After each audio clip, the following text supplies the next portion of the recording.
हरिः ओम। सुप्रभातम। सभी बंधुओं को मेरा प्रणाम। श्री गुरुभ्यो नमः। श्री गणेशाय नमः।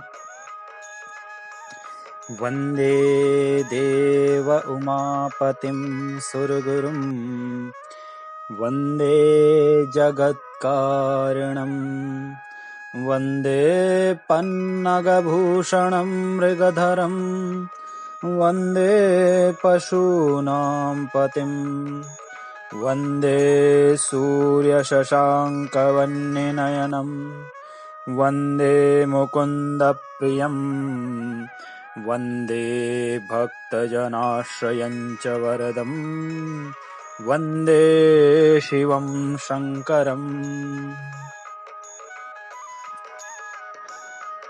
सभी सनातन बंधुओं को जय माता दी। बंधुओं, श्रावण मास चल रहा है। श्रावण मास को हमारी जो बोली है, अपनी जो भाषा है, उसमें धर्मी महीना कहा जाता है। तो यह श्रावण मास भगवान शंकर जी को अर्पित है। उसमें भी विशेष महत्व है श्रावण मास के सोमवार का। श्रावण मास में आशुतोष भगवान शंकर जी की पूजा का विशेष महत्व है। जो प्रतिदिन पूजा न कर सके, उन्हें सोमवार को शिव पूजा अवश्य करनी चाहिए और व्रत रखना चाहिए। सोमवार भगवान शंकर का प्रिय दिन है, अतः सोमवार को शिवाराधना करनी चाहिए। इसी प्रकार मासों में श्रावण मास भगवान शंकर को विशेष प्रिय है। अतः श्रावण मास में तो प्रतिदिन शिव की आराधना होनी चाहिए, किंतु प्रतिदिन ना हो सके तो सोमवार को तो अवश्य ही करें। श्रावण में पार्थिव शिव पूजा का विशेष महत्व है।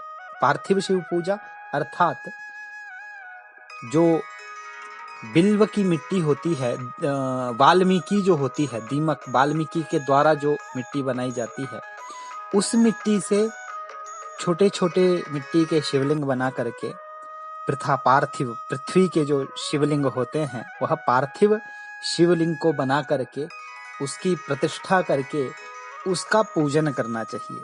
पार्थिव शिवलिंग की पूजा का विशेष महत्व है।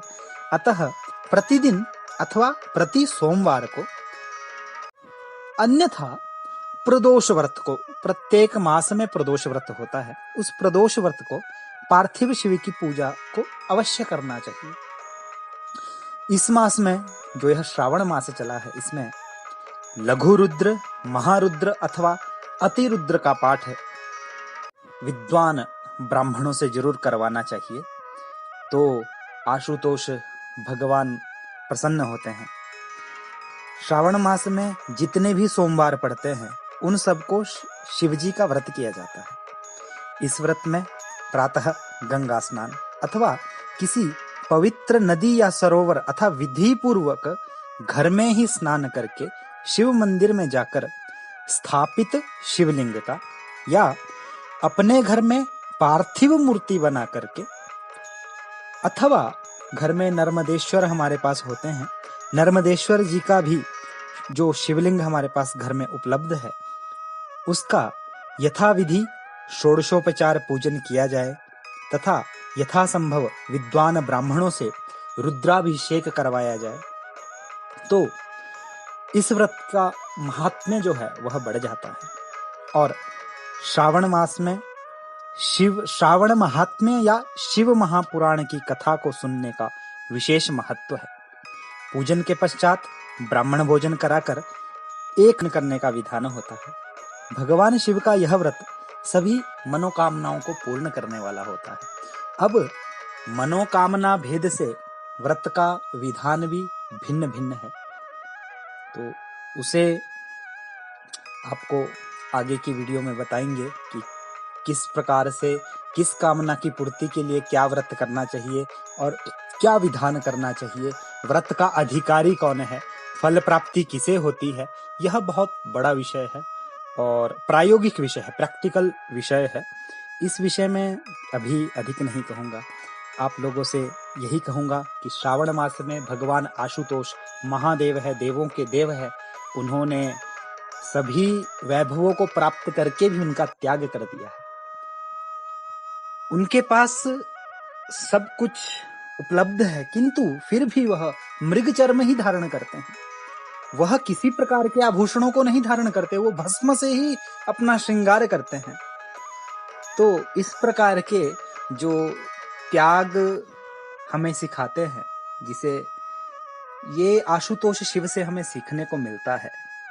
सिंपल लिविंग हाई थिंकिंग हम अंग्रेजी में कहते हैं कि सामान्य रहिए और ऊंचा सोचिए। तो ये चीज भगवान शंकर तो वस्तुतः असामान्य है, किंतु सामान्य रह करके भी बहुत ऊंचे ऊंचे कार्य किए जा सकते हैं। इसकी प्रेरणा हमें भगवान शंकर से प्राप्त होती है और श्रावण मास में भगवान शंकर से इस प्रकार की प्रेरणा को हम प्राप्त करते रहें और अपने जीवन में आगे बढ़ें। सभी बंधुओं को जय माता दी।